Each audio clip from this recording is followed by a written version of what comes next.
السلام علیکم ورحمۃ اللہ وبرکاتہ۔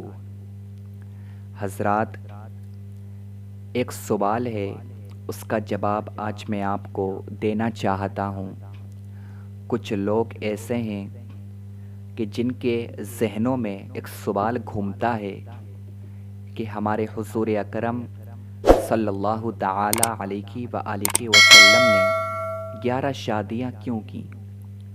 آخر اس کی وجہ کیا تھی؟ اس کا ریزن کیا تھا؟ اور کچھ غیر مسلم ہیں جو اس پر اعتراض کرتے ہیں کہ آپ اپنے نبی کی بہت ہی زیادہ تعریف کرتے ہو، آپ اپنے نبی کا چرچا کرتے ہو، آپ کے نبی نے 11 شادیاں کیوں کی؟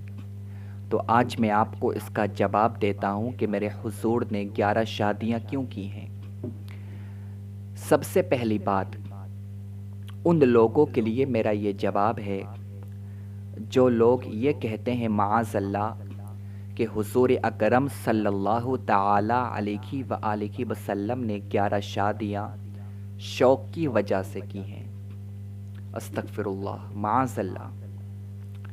جو لوگ ایسا کہتے ہیں ان لوگوں سے ہمارا کوئی تعلق نہیں ہے، اور میں یہ کہتا ہوں اگر کوئی یہ کہتا ہے کہ حضور نے 11 شادیاں شوق کی بنیاد پر کی ہیں تو میں کہتا ہوں کہ یہ حضور کی بے ادبی ہے، اس نے حضور کی گستاخی کی ہے، اور حضور کا گستاخ کافر ہے، حضور کا گستاخ جہنم میں جائے گا۔ حضور نے 11 شادیاں شوق کی بنیاد پر نہیں کی ہیں۔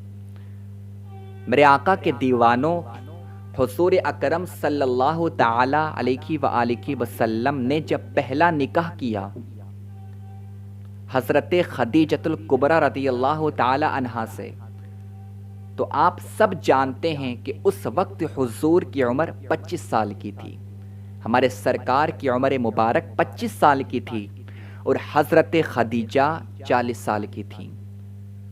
اگر حضور شوق کی بنیاد پر نکاح کرتے تو خود 25 سال کے ہو کر، خود 25 سال کے نوجوان تھے، حسین و جمیل تھے، خوبصورت تھے، آپ سے زیادہ کوئی حسین و جمیل نہیں تھا، آپ سے زیادہ کوئی خوبصورت نہیں تھا، آپ سے زیادہ کوئی حسین چہرے والا نہیں تھا، تو آپ مجھے بتاؤ کیا کوئی 25 سال کا نوجوان 40 سال کی عورت سے شادی کرے گا جو 2 مرتبہ بیوہ ہو چکی ہے؟ جو 2 مرتبہ بیوہ ہو چکی ہے، کیا اس عورت سے شادی کرے گا؟ نہیں کرے گا۔ تو اس سے پتہ چلتا ہے حضور نے شوق کی بنیاد پر شادیاں نہیں کی ہیں۔ میرے آقا کے دیوانوں، حضور نے جتنے بھی نکاح کیے ہیں اللہ تعالیٰ کی مرضی سے کیے ہیں۔ حضور اکرم صلی اللہ تعالی علیہ وآلہ وسلم خود ارشاد فرماتے ہیں، حدیث پاک ہے کہ میں نے جب بھی نکاح کیا اپنے رب کی مرضی سے کیا۔ حضرت جبرائیل امین وحی لے کر کے آتے کہ سرکار اللہ تعالیٰ کا حکم ہوا ہے کہ آپ نکاح کرو، اللہ تعالیٰ چاہتا ہے کہ آپ نکاح کرو، کثرت نکاح کرو، تو اللہ تعالیٰ کی رضا کے لیے حضور نے نکاح کیا۔ حضور نے کبھی اپنی مرضی سے نکاح نہیں کیا کسی بھی عورت سے۔ حضور نے جب بھی نکاح کیا تو اپنے رب کی مرضی سے کیا۔ اللہ تعالیٰ کا حکم ہوتا تھا کہ جبرائیل جاؤ میرے محبوب سے کہہ دو کہ آپ نکاح کرو، اور جب اللہ تعالیٰ کا حکم ہوتا تھا اس وقت میرے سرکار نکاح فرما لیا کرتے تھے، نکاح کر لیا کرتے تھے۔ اب میں آپ کو بتاتا ہوں کہ کثرت نکاح کی وجہ کیا تھی۔ اگر حضور اکرم صلی اللہ تعالی علیہ وآلہ وسلم کثرت نکاح نہیں کرتے، اگر حضور ایک سے زیادہ شادیاں نہیں کرتے تو حضور کی مکمل زندگی ہمارے سامنے نہیں ہوتی، کیونکہ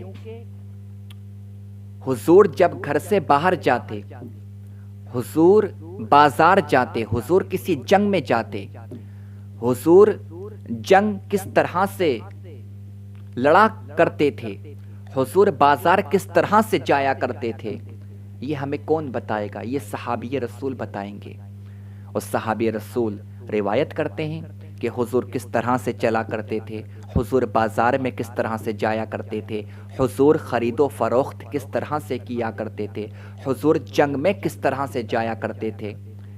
یہ صحابی رسول نے بتایا، مگر گھریلو زندگی کو کون بیان کرتا؟ آپ مجھے بتاؤ، جو حضور کی گھریلو زندگی ہے کہ حضور اپنی بیویوں کے ساتھ میں کس طرح سے رہتے ہیں، اور جو گھریلو مسائل ہیں، جو گھریلو زندگی حضور کی ہے، اس کو کون بیان کرتا؟ اس کو صحابی رسول تو بیان نہیں کرتے۔ اور اگر حضور اکرم صلی اللہ تعالی علیہ وآلہ وسلم کی ایک بیوی ہوتی تو یہ ممکن تھا کہ وہ حضور کی گھریلو زندگی بیان نہیں کر سکتی تھی۔ اس وجہ سے اللہ تعالیٰ نے حضور کو یہ حکم دیا کہ آپ زیادہ شادیاں کریں، تاکہ آپ کی جو گھریلو زندگی ہے، آپ نے گھر کے اندر کس طرح سے اپنی زندگی کو گزارا ہے، دنیا والوں کو یہ پتہ چل جائے اور دنیا والوں کو زندگی گزارنے کا طریقہ آ جائے۔ میرے آقا کے دیوانوں، حضور دین لے کر آئے۔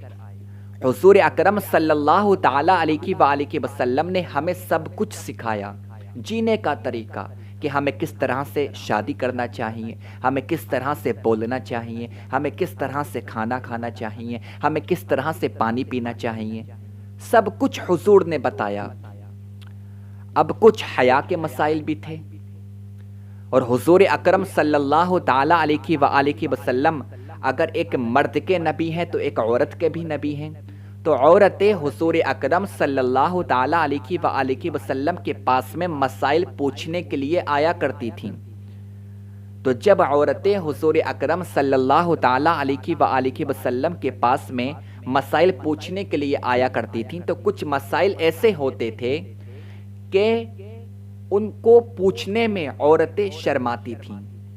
جیسا کہ آپ کو معلوم ہے، کچھ حیا کے مسائل ہوتے ہیں جو سب کے سامنے بیان نہیں کیے جاتے ہیں، تو ان کو پوچھنے میں عورتیں شرمایا کرتی تھیں۔ تو اس وقت وہ عورتیں حضرت عائشہ صدیقہ رضی اللہ تعالی عنہا کو وہ مسائل بتاتی تھیں، اور حضرت عائشہ حضور کی اجازت سے ان مسائل کو ان عورتوں کو سمجھا دیتی تھیں، ان کو بتاتی تھیں کہ یہ مسائل اس طرح سے ہے، یہ مسئلہ اس طرح سے ہے، یہ مسائل اس طرح سے ہیں۔ تو آپ مجھے بتاؤ، حضور اکرم صلی اللہ تعالی علیہ وآلہ وسلم کی اگر زیادہ بیویاں نہیں ہوتی تو حضور کی گھریلو زندگی ہمیں کیسے پتہ چلتی کہ حضور نے کس طرح سے اپنی زندگی کو گزارا ہے؟ تو اس میں حکمت یہ تھی کہ اللہ تعالیٰ کو یہ منظور تھا، اللہ تعالیٰ یہ چاہتا تھا کہ حضور کی مکمل زندگی میرے بندوں کے سامنے آ جائے، مکمل سیرت میرے بندوں کے سامنے آ جائے، تاکہ میرے بندوں کو زندگی گزارنے کا طریقہ آ جائے۔ اور حضور اکرم صلی اللہ تعالی علیہ وآلہ وسلم نے جو شادیاں کی ہیں، 11 نکاح کیے ہیں، یہ بھی حضور کا ایک معجزہ ہے، یہ بھی حضور کا ایک معجزہ ہے۔ کیونکہ میرے آقا کے دیوانوں، حضور نے ایک وقت میں 9 بیویوں کو سنبھالا ہے۔ 9 بیویاں حضور کے نکاح میں ایک وقت میں تھیں، اور حضور نے سب کا حق ادا کیا، حضور نے کسی کی حق تلفی نہیں کی۔ کوئی بیوی یہ نہیں کہہ سکتی کہ حضور اکرم صلی اللہ تعالی علیہ وآلہ وسلم نے میری حق تلفی کی ہے، میرا حق ادا نہیں کیا ہے۔ حضور کی 2 بیویوں کا انتقال ہو چکا تھا، اور حضور نے 9 بیویوں کو ایک وقت میں رکھا ہے، اور حضور سب کا حق ادا کیا کرتے تھے، اور سب کو ٹائم دیا کرتے تھے۔ جو ٹائم متعین تھا کہ ایک بیوی کے پاس میں کتنا ٹائم ہونا چاہیے، اسی ٹائم کے مطابق جو متعین تھا حضور ٹائم دیا کرتے تھے۔ یہ حضور کا معجزہ ہے، کیونکہ اگر آج کوئی ڈاکٹر ہے، کوئی انجینئر ہے، کوئی جج ہے، تو ان کی بیویاں چیخ رہی ہیں کہ ہمارے شوہر ہمیں ٹائم نہیں دیتے ہیں، مگر حضور تمام کام بھی کیا کرتے تھے، لوگوں کو مسائل بھی بتاتے تھے، حضور جنگ میں بھی جایا کرتے تھے۔ حضور اتنے بزی ہونے کے بعد میں بھی اپنی 9 بیویوں کو ٹائم دیا کرتے تھے، اور کوئی بیوی حضور سے شکایت نہیں کر سکتی کہ حضور نے مجھے ٹائم نہیں دیا، سرکار نے مجھے مکمل ٹائم نہیں دیا۔ حضور نے سب کو برابر کا ٹائم دیا اور حضور نے سب کا حق ادا کیا، تو یہ حضور کا معجزہ ہے۔ اور حضور نے ہمیں یہ بھی بتایا کہ اپنی بیویوں کے ساتھ میں ہمیں کس طرح سے اپنی زندگی کو گزارنا چاہیے، اپنی بیویوں کے ساتھ میں ہمیں کس طرح سے رہنا چاہیے، اپنی بیویوں سے ہمیں کس طرح سے محبت کرنا چاہیے، کس طرح سے بات کرنا چاہیے۔ اگر ہماری بیوی ناراض ہو جائے تو ہمیں کس طرح سے اس کے ساتھ میں رہنا چاہیے، ہمیں کس طرح سے اس کی مدد کرنا چاہیے۔ تو میرے آقا کے دیوانوں، حضور کی یہ جو 11 بیویاں تھیں، تو حضور نے جو 11 شادیاں کی ہیں، خدا کی قسم اس میں بے شمار حکمتیں ہیں۔ ہمارے نبی شان والے ہیں اور حضور کی تمام بیویاں شان والی ہیں۔ اگر حضور نے 11 شادیاں کی ہیں تبھی ہمارے سامنے حضور کی مکمل سیرت ہے۔ اگر حضور 11 شادیاں نہیں کرتے تو ہمارے سامنے حضور کی مکمل سیرت نہیں ہوتی۔ اس وجہ سے اللہ تعالیٰ نے اپنے محبوب کو یہ حکم دیا کہ میرے محبوب آپ کثرت نکاح کرو تاکہ میرے بندوں کے سامنے آپ کی مکمل سیرت آ جائے اور میرے بندوں کو جینے کا طریقہ آ جائے۔ اس وجہ سے میرے حضور نے 11 شادیاں کی ہیں۔ تو میں غیر مسلموں سے کہتا ہوں، اور جو لوگ یہ اعتراض کرتے ہیں کہ حضور نے 11 شادیاں کیوں کی ہیں، تو آپ اس کی حکمتوں کو تلاش کرو کہ اس کے پیچھے کتنی حکمت ہیں۔ اور حضور نے کوئی نکاح اپنی مرضی سے نہیں کیا ہے، حدیث پاک موجود ہے، اللہ کا حکم ہوتا تھا تب حضور نکاح کیا کرتے تھے۔ حضور نے اپنی مرضی سے کوئی نکاح نہیں کیا ہے۔